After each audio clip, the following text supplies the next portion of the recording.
মানুষগুলো আপনারা কেমন আছেন? আলহামদুলিল্লাহ ভালো আছি। আপনারা শুরুতে নামেন বেশি কেমন ছিলেন? ভালো ছিলেন না? আল্লাহ তাআলার মেহেরবানিতে এখন ভালো আছেন? আলহামদুলিল্লাহ ভালো আছি। আলহামদুলিল্লাহ রাব্বিল আলামিন ওয়াসসালাতু ওয়াসসালামু আলা রাসূলিল কারীম ওয়া আলা আলিহি ওয়া সাহবিহি ওয়া আহলি বাইতি আজমাইন। বাংলাদেশ জামাত ইসলামী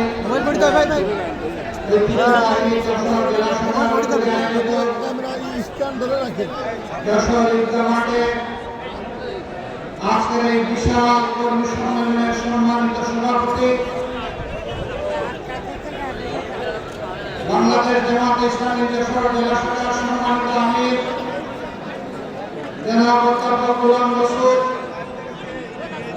বিশেষ অতিথি বাংলাদেশ জামাত ইসলামী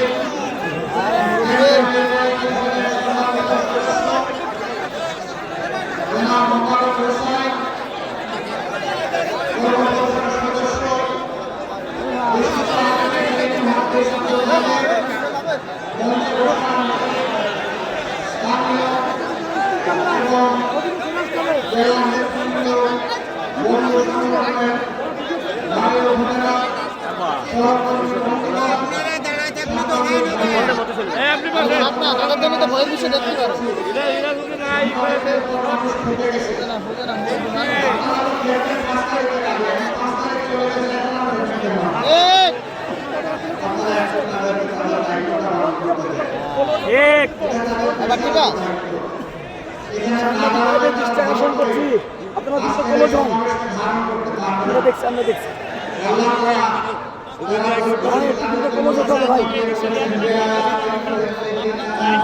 আপনারা স্ক্রিনশট দিয়ে কোলোজন একটু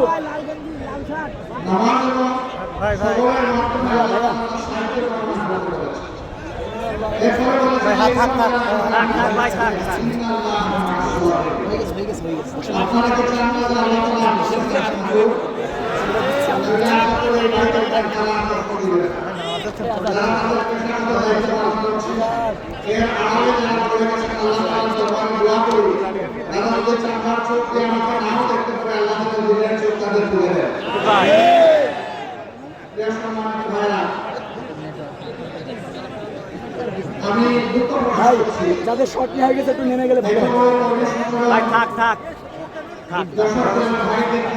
পাশে চেষ্টা করছে চেষ্টা করতে হবে না।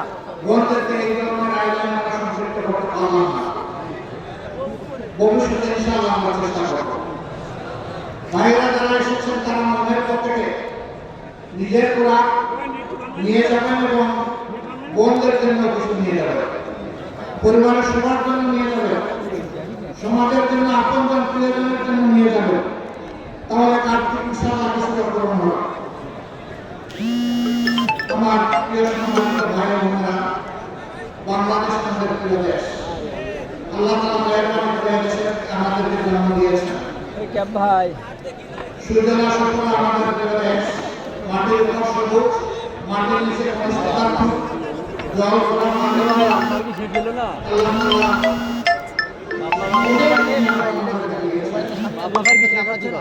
এদেশের বাতাসের নিয়ামক, কিন্তু আমাদের কিসমতের একটা জায়গায় ঘাটতি রয়ে গেছে। এটি আমাদের কারণে, এটি হচ্ছে আমরা সৎ নেতৃত্বে, আমার সত্তার নেতৃত্বের নিয়ামত থেকে এই জাতি এখন বঞ্চিত থেকে গেল। এই জায়গাটা পরিপূর্ণ না হলে আমাদের প্রিয় জাতি সত্যিকার অর্থে মর্যাদাপূর্ণ জাতি হতে পারে। 24 সালের 5ই আগস্টের আগ পর্যন্ত বাংলাদেশে ছিল দুঃশাসন এবং দুর্নীতিতে জড়িত। এই দলটি অতীতে যখনই ক্ষমতায় এসেছে এদেশের মানুষের উপর প্রতিশোধ নিয়েছে। তারা দুঃশাসন এবং দুর্নীতিতে দেশকে ডুবিয়ে দিয়েছে। এটাও তার ব্যতিক্রম হয়নি, বরঞ্চ দাঁড়িয়ে একটানা 15.5 বছর গতি চিন্তাই করে দেশ শোষণ করার কারণে এবারকার যন্ত্রণাটা, এবারকার জুলুমটা ছিল যে কোনো সময়ের চাইতে আল্লাহ তাআলার দরবারে দোয়া করি, আল্লাহ তো চাইলে যে কাউকে হেদায়েত দিতে পারে। আমিন। আমরা তাদের জন্য আল্লাহর দরবারে হেদায়েতের দোয়া করি। নিজেদের জন্য আমরা আল্লাহর দরবারে কামিল হেদায়েত ভিক্ষা চাই। আল্লাহ যেন আমাদেরকে কামিল হেদায়েত নসিব করেন। বাংলাদেশের সমস্ত মানুষকে যেন হেদায়েতের জন্য আল্লাহ কবুল করেন। ভাইরা তারা কি করেছে নিশ্চয়ই আমি আসার আগে সহকর্মীদের মুখ থেকে আপনারা সব শুনেছেন। আমি ওই কথাগুলো বলে আমার সময় নষ্ট করতে চাই না। শুধু আল্লাহর শুকরিয়া এতটুকু আদায় করতে চাই যে কল্পনা করেন এই বাংলাদেশের মানুষ, বিশ্বের মানুষ ভাই আপনি নামেন এই ধরনের একটি ফেসিবাদী রেজিম, একটি শাসন এই বছরের আগস্টের 5 তারিখ শেষ হয়ে গেছে। এটা কেউ আমরা কল্পনা করি বাংলাদেশের জনগণকে মজবুত জনগণকে এটা উপহার দিয়েছে। আলহামদুলিল্লাহ রাব্বিল আলামিন। এর সমস্ত কৃতিত্ব আল্লাহ তাআলা, জমিনের কৃতিত্ব আমাদের মানুষের, মজলুম মানুষের, নেতৃত্বের কৃতিত্ব আমাদের গর্বের সন্তানদের। যারা রাস্তায় নেমেছিল তাদের একটি দাবি আদায় করে কোটা সংস্কারের দাবি। এই দাবিকে সরকার করোনা কায়দায় গায়ে জুড়ে হেলমেট এবং হাতুড়ি বাহিনী পাঠিয়ে গুলি আর বন্দুক দিয়ে দমন করতে চাইবে। রংপুরে আমাদের একটি সন্তান সে বুক তুলে ডানা মেলে দাঁড়িয়ে বলেছিল, বুকের ভিতরে তুমুল ঝড়, বুক পেতেছি গুলি কর। তার আত্মবিশ্বাস ছিল সে সঙ্গত ন্যায়সঙ্গত দাবিতে ছাত্র সমাজের সাথে রাস্তায় নেমেছে, যুব সমাজের সাথে রাস্তায় নেমেছে। তার দেশে পুলিশ তার মুখে গুলি করবে না, কিন্তু দুর্ভাগ্য স্বৈর শাসকের নির্দেশে পুলিশ পরপর 3টি গুলি করে তাকে শেষ করে। আল্লাহ তাআলার দরবারে দোয়া করি আল্লাহ তাকে এবং তাদের এই দাবি আদায় জনগণকে মুক্তি দেওয়ার জন্য এই সংগ্রামে যারাই জীবন দিয়েছে আল্লাহ তাদেরকে শহীদ হিসেবে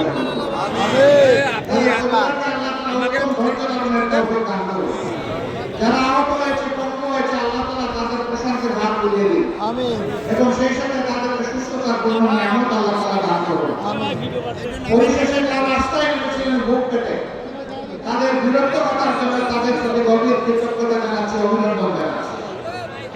প্রিয় ভাইরা, নেতৃত্বের এই গৌরব আমাদের সন্তানদের শুধু নয়, আমাদের, কারণ তারা তো আমাদেরই সন্তান। বাবার জন্য সন্তান যখন কোনো কৃতিত্ব গৌরব বয়ে আনে, তাকে তো এর সিংহভাগের অংশীদার হয় সেই বাবা মা। অতএব আমরা তাদের অভিভাবক হিসাবে আমরা খুলে দেবো। আল্লাহ তাআলার দরবারে দোয়া করি, আল্লাহ তাআলা যুগে যুগে প্রতি বীর যেন এই জাতির মধ্যে এই ধরনের বীর সন্তান পয়দা করেন, যারা জাতির পাহারাদার হিসেবে কাজ করবে। আমার সম্মানিত ভাইরা, আমি যে মাঠটিতে আজকে দাঁড়িয়ে কথা বলছি, এই মাঠটি যশোর শহরের একটা পুরাতন মাঠ। যশোর জেলাটি ব্রিটিশ আমল থেকে একটা পুরাতন জেলা। এটাকে কেন্দ্র করে পুরো দক্ষিণবঙ্গের এই অংশটা ছিল প্রশাসনিক এই জেলার আওতায়। কিন্তু আমি এর আগেও ওই যশোর জেলায় এসেছি। এখানে শহরে ঢুকে আমার যেন মনে হয়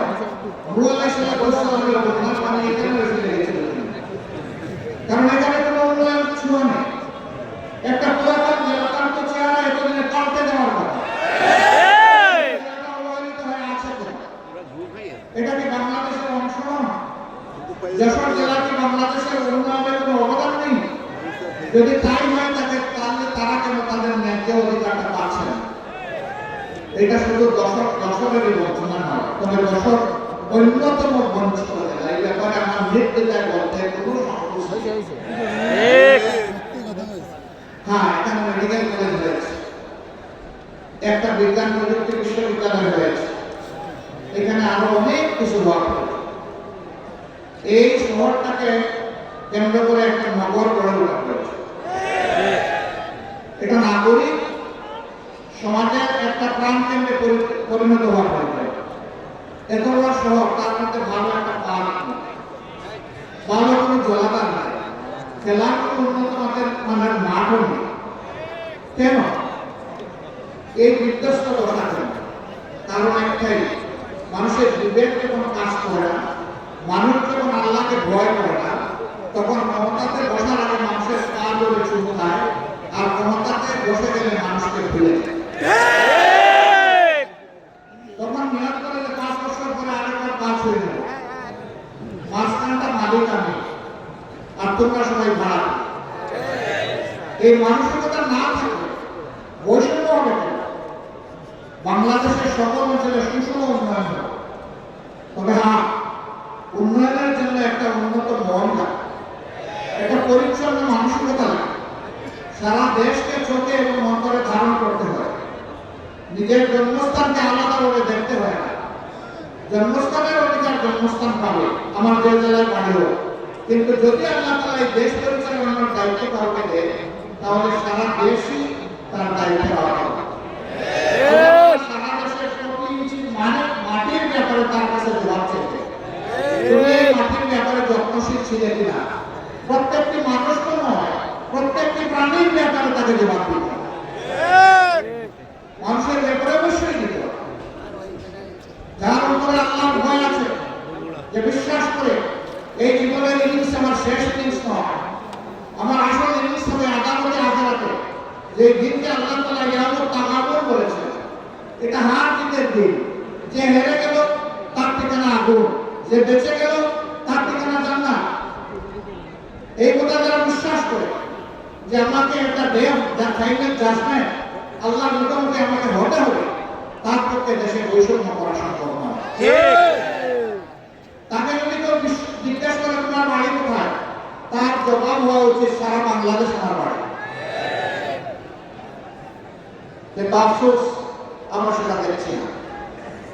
একই অবস্থা কোর্ট কাছারি, অফিস আদালত, ব্যাংক, বীমা সেক্টর, কর্পোরেশন, মিল, ফ্যাক্টরি, ইন্ডাস্ট্রি, খেতে খামারে সব জায়গায় একই অবস্থা। যেখানেই যার শক্তি আছে সে দুর্বলের উপর তাণ্ডব চালায়, দুর্বলের পকেট কাটে। যে যত বেশি ধনী এবং জ্ঞানী আমাদের সমাজে এইরকম কিছু মানুষ আছে, সে তত বেশি চুর এবং টাকা।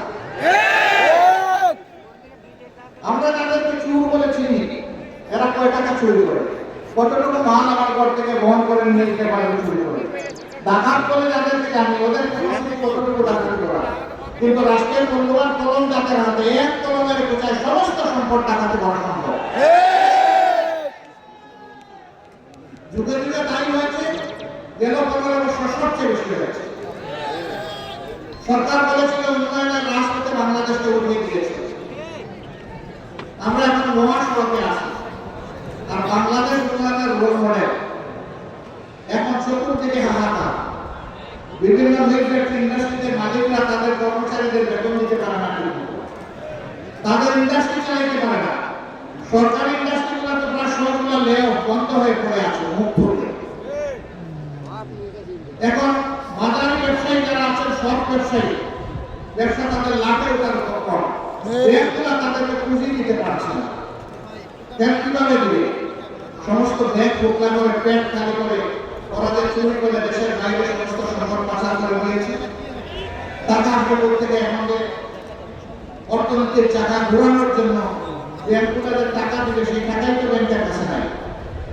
কিছুদিন এমনও গিয়েছে ব্যাংকে গিয়ে মানুষ টাকাও দিতে পারে না, কারণ টাকা নাই, দিবে কত? আলহামদুলিল্লাহ ইতিমধ্যে বর্তমান অন্তর্বর্তীকালীন সরকার দেশের যে বৈদেশিক মুদ্রার যে রিজার্ভ সেটাকে যখন বাড়িয়েছে, ব্যাংক সেক্টরকে আস্তে আস্তে সফল করতে যাচ্ছে। কিন্তু যাদের প্রত্যাশা অনেক, আমরা চাই আরো স্ফীতি হোক, আরো গতিশীল হোক অর্থনীতির চাই। সরকার এই ক্ষেত্রে আরো বেশি দায়িত্বশীল ভূমিকা পালন করবে।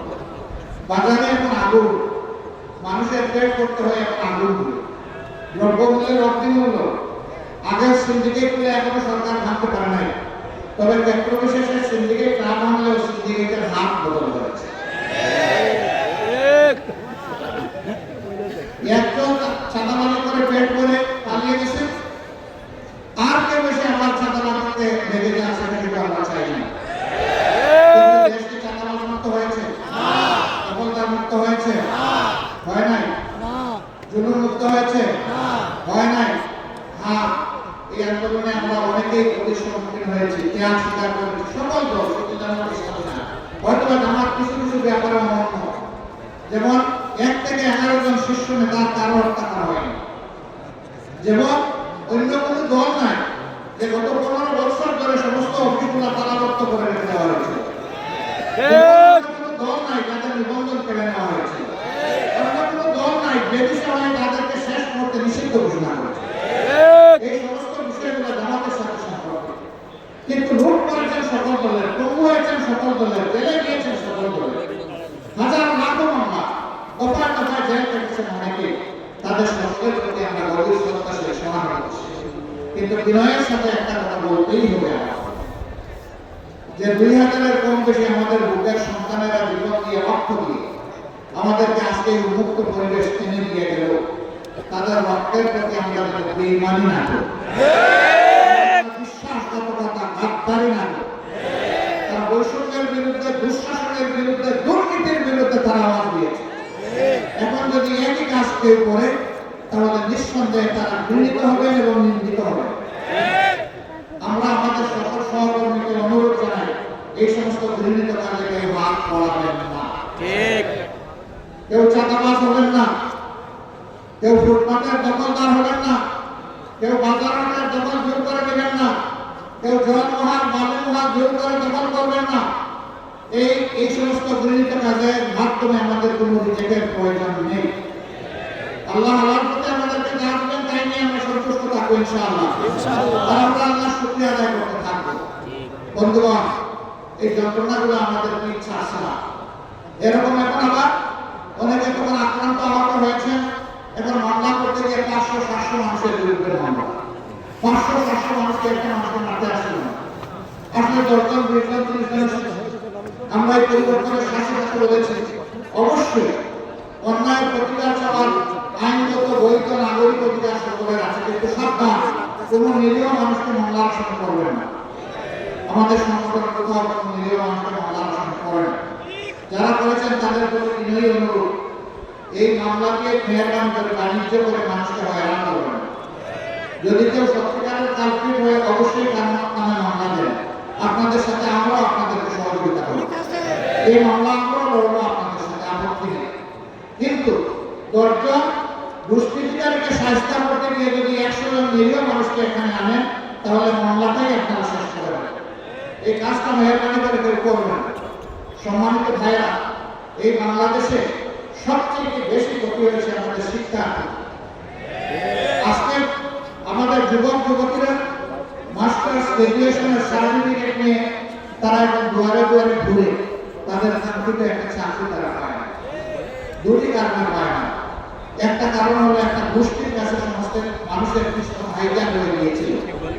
এই গোষ্ঠী বাংলাদেশকে তাদের জমিদারি মনে করত, তাদের আনুগত্য যারা করবে না তাদের জন্য এই দেশে বাঁচার কোনো অধিকার ছিল না। তাদের ভাবভাবটা এরকম ছিল বন্ধুগণ। এখন তারা বিদায় নিয়েছে, এখন তো সেটা থাকা উচিত নয়। কিন্তু শিক্ষা ব্যবস্থার যে বিধ্বস্ত অবস্থা, শিক্ষার যে মান হওয়া উচিত, বিশেষ করে নৈতিক মান থাকা উচিত, আমাদের শিক্ষা ব্যবস্থা একেবারেই চলে নাই। আমরা ইনশাআল্লাহ এই দেশটাকে শিক্ষা দিয়ে প্রথমে গড়া শুরু করবো, আল্লাহ যদি আমাদের শিক্ষা জাতির মেরুদণ্ড। যেই জাতিতে জ্ঞানী এবং শিক্ষিত মানুষ তৈরি হয়, এই জাতি বিশ্বের দরবারে বুক উঁচু করে দাঁড়ায়। আর যেই জাতিতে জ্ঞানী এবং শিক্ষিত মানুষ থাকে না, এই জাতি সবসময় বিশৃঙ্খলা এবং বিপর্যয়ের মধ্যে পড়ে থাকে। আমরা আমাদের জাতিকে আর বিশৃঙ্খলায় ফেলতে দিব না কাউকে ইনশাআল্লাহ। আমরা এমন শিক্ষা উপহার দিতে চাই যে আমাদের সন্তানেরা শিক্ষার পাঠ শিখতে যখন বের হবে, সাথে একটা সার্টিফিকেট নিয়ে শুধু বের হবে না, সাথে একটা কাজ নিয়ে বের হবে ইনশাআল্লাহ। আমরা আমাদের যুবক যুবতীদের হাতকে কর্মীর হাতে পরিণত করতে চাই। সেই কর্মীর হাত তোলায় এক মহানায় নিয়ে আমরা আমাদের দেশকে করতে চাই, সামনের দিকে নিয়ে যেতে চাই। এবং এইভাবে ভবিষ্যতে এই জেনারেশনের হাতে বাংলাদেশের দায়িত্ব আমরা তুলে দিতে চাই। আমাদের এই বক্তব্যকে কেউ কেউ বিকৃত রুচিবোধের জায়গা থেকে প্রশ্নবিদ্ধ করেন। তারা বলেন, আপনি কি দেশের মালিককে দায়িত্ব তুলে দেবেন? অবশ্যই আমি দেশের মালিকদের একজন, কারণ এই দেশে 18 কোটি মানুষের দেশের মালিক। বৈধ অধিকার আমার এবং সবার। যারা এটা বলে আসলে তারা এই মালিক হওয়ার জন্য দুঃস্বপ্ন দেখছে। তারা চায় না আমাদের যুবকরা এগিয়ে যাক। আমাদের যুবকদের এই নেতৃত্ব তাদের পছন্দ হয়নি। যাদের পছন্দ হয়েছে তারা তাদের প্রতি অবশ্যই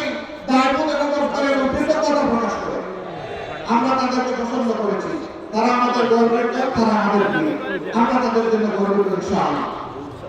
আমার সম্মানিত ভাইরা, বাংলাদেশ জামাত ইসলামী এমন একটা রাষ্ট্রের স্বপ্ন দেখে এই রাষ্ট্রে আকাশ এবং পাতালের ব্যবধান থাকবে না নাগরিকদের মাধ্যমে। কেউ গাছতলায় আর কেউ বিষতলায়, এটা হবে না অবস্থা। একটা সামঞ্জস্য থাকবে, সমতা নয় ভারসাম্য থাকবে ইনশাআল্লাহ। অধিকারের জন্য হাহাকার করতে হবে না, বিচার বিভাগকে মেরুদণ্ড সোজা করে দেওয়া হবে, যাতে সেই বিচার বিভাগ রাষ্ট্রের প্রেসিডেন্টকেও দ্বিতীয় কোনো চোখে না থাকে, একই চোখে দেওয়া হবে, একই চোখে সমস্ত নাগরিককে দেয়। তিনি কে এটা বুঝেছে বিষয় না, তিনি অপরাধ করে থাকলে যেই অপরাধী হোক তাকে বিচারের আওতায় আসতে হবে। সেই বিচার যখন কায়েম হবে, আলহামদুলিল্লাহ, ইনসাফ যদি সমাজে কায়েম হয়, তাহলে কাউকে অধিকার চাইতে হবে না, রাষ্ট্রের দায়িত্ব হবে অধিকারের খোঁজ নিয়ে যার অধিকার তার হাতে পৌঁছে দেওয়া। আমরা এমন একটি রাষ্ট্র দেখতে চাই, আমরা এমন একটি রাষ্ট্র দেখতে চাই যে রাষ্ট্রের নাগরিকদের মধ্যে আর কোনো বিভাজন বিভক্তি থাকবে না। সমস্ত দেশ এবং জনগণ ঐক্যবদ্ধ হবে। এই ঐক্যবদ্ধ নাগরিক সমাজই একটা ঐক্যবদ্ধ দেশ করবে ইনশাআল্লাহ। মুক্তিযুদ্ধের পক্ষে বিপক্ষে আর কোনো চেতনার গড়ি বিক্রি করবেন আপনারা। অনেক করেছেন, 53টা বছর এই জাতির প্রভাব থেকে আপনারা ছিনিয়ে নিয়েছেন, জাতিকে আপনারা দাসে পরিণত করেছেন। আমরা তার দাস হব না ইনশাআল্লাহ। মুক্তিযুদ্ধের চেতনা আপনাদের কোথায় যায়? যখন ভারতের প্রধানমন্ত্রী বলে বিজয় দিবসটা 16 ডিসেম্বর ভারতের বিজয়, বাংলাদেশের নামে একটা শব্দ পর্যন্ত উচ্চারণ করে না, তখন তো আপনাদের মুখে আমরা কোনো ভুলি দেখি না। আমরাই তার প্রতিবাদ করেছি এবং যারা দেশকে ভালোবাসে তারাও প্রতিবাদ করেছে, কিন্তু যারা চেতনা বিক্রি করেন তাদের মুখে আমরা কোনো ভুলি সেদিন দেখি না। আপনাদের এই চেতনা, আপনাদের এই ভালোবাসা আপনারা রাখেন এবং কোথায় রাখেন? 53 বছর এটা আমরা দেখেছি। এখন দেশকে তার আপন গতিতে আল্লাহ রাস্তার সামনের দিকে তাকিয়ে যেতে সুযোগ দিই, রাস্তা পরিষ্কার করে দিই, আরেকটা বিভাজন লাগায় সংখ্যা করুন, সংখ্যা কিসের সংখ্যা করে এই দেশে আমরা যাদেরকে পয়দা করেছি তাদের সকলেই এই দেশের গর্বিত নাগরিক। সকলের অধিকার, সাংবিধানিক অধিকার সমান। এখানে সংখ্যা একটা মানুষ ইসলাম ধর্ম কাউকে এই ব্যাপারে ঘন্টা ধরে আল্লাহর কাছে যার যার জবাব দিন কাকা, আরেকজনের জবাব আমাকে দিতে হবে না, আমার জবাব আরেকজনকে দিতে হবে না। সুতরাং এখানে জরুরি কোনো বাড়াবাড়ি এবং বিভাজন বিভক্তি চলবে না, অধিকার খর্ব করা চলবে না। এরা বলে কার্যত নির্দিষ্ট ধর্মের ভাই বোনদেরকে এরা ক্ষতি করেছে, শোষণ করেছে, লাঞ্ছিত করেছে। এদের অধিকার অনেক ক্ষেত্রে তারা কেড়ে নিয়েছে। কিন্তু দুঃখের বিষয়, যারা কেড়ে নেয় তাদের ব্যাপারে আওয়াজ না দিয়ে এদেশের দেশপ্রেমিক ইসলামপন্থী দলগুলোর বিরুদ্ধে আওয়াজ দেওয়া। এর কারণে ডাকাতরা আরো দ্বিগুণ উৎসাহ নিয়ে ডাকাতি করে, তাদের ক্ষতি করে। আমি 13 সালে জাতিসংঘের মানবাধিকার কমিশনকে চিঠি লিখেছিলাম। আমাদের বিরুদ্ধে এই সংক্রান্ত যত অভিযোগ করা হয়েছে, আমি সেই অভিযোগের বিচার চাই। আমি চাই জাতিসংঘের অধীনে একটা নিউট্রাল ইনকোয়ারি কমিটি করা হোক। সেই ইনকোয়ারি কমিটি বাংলাদেশে আমরা আসলে সর্বাত্মক সহযোগিতা করি। ওই ইনকোয়ারি কমিটির ইনকোয়ারিতে আমিও যদি দোষী সাব্যস্ত হই, আমি আমার বিচার চাই। আমরা দেখতে চাই তারা বিভিন্ন ধরনের মানুষের জায়গা জমি লুট করে, দখল করে, তাদের ইজ্জতের উপর হাত দিয়ে তাদের সম্পদ লুণ্ঠন করে তাদের দখল করেছে।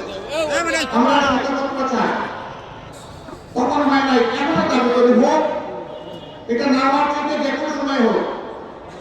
আমরা পরিষ্কার বলতে চাই, আমাদের হিন্দু বৌদ্ধ খ্রিস্টান ভাইরা যারা আছেন, আমরা যেমন দেশের নাগরিক, আপনারাও সেই দেশের নাগরিক। আর যদি কেউ আপনাদেরকে মাইনরিটি বলে, তাহলে আপনারা মুখের উপর চিৎকার দিয়ে বলবেন আমরা মাইনরিটি নই, মেজরিটি নই, সমানাধিকারের ভিত্তিতে এই দেশের নাগরিক। আমরা আমার নাগরিক অধিকার চাই। আমাদের ব্যাপারে আরেকটা ঝুঁকির ভয় অনেকে বলেন যে জামাতে ইসলামী ক্ষমতায় গেলে মহিলাদেরকে করে বন্ধ করে দেয়। বাপ তেমন যে আমরা 56,000 মহিলাদের বাংলাদেশে 60,000-এর ঊর্ধ্বে গ্রাম আর 18 কোটি মানুষের ঘরে নিলাম, কমপক্ষে 6 কোটি ঘর আছে বা 3 কোটি ঘর আছে, হোয়াট এভার মেবি। বাপ তো এখন যে আমরা 3 কোটি তালা কিনে রেখেছি কথা গেলে সব করে একটা কথা লাগে মহিলারা যাতে ভোট থেকে বের হতে না পারে এগুলো আমাদের বিরুদ্ধে নিতে হবে রাসূল করিম সাল্লাল্লাহু আলাইহি ওয়াসাল্লামের সাথে যুদ্ধের ময়দানে আমাদের মহারাজ কঠিন বিপদে রাসূল করিম সাল্লাল্লাহু আলাইহি ওয়াসাল্লামের জন্য তারা ঢাল হয়ে যুদ্ধ করেছে যুদ্ধের ময়দানে কঠিন সময়ে পুরুষরা পাশে ছিলেন না একজন মা চতুর্দিকে ঘুরে ঘুরে আল্লাহ রাসূলকে প্রোটেকশন দিয়েছেন নিরাপত্তা দিয়েছেন আমাদের সেই গর্বিত মা ছিলেন হযরত সাইবা রাদিয়াল্লাহু তাআলা আনহা যুদ্ধ মানুষের জীবনের সবথেকে কঠিন কাজ সেই কাজে আল্লাহ রাসূল মহিলাদেরকে পালন করেন নাই সঙ্গে নিয়ে গিয়েছেন আমরা যারা আমাদের মাদেরকে গড়ে বন্দী করা যিনি বাইরে গিয়ে দেশের উন্নয়নে অবদান রাখতে পারবেন আগ্রহী তার যোগ্যতা তার দক্ষতা তাকে সঠিক জায়গায় নিয়ে যাবে ইনশাআল্লাহ তারা আমাদের বাড়তি জিনিসটা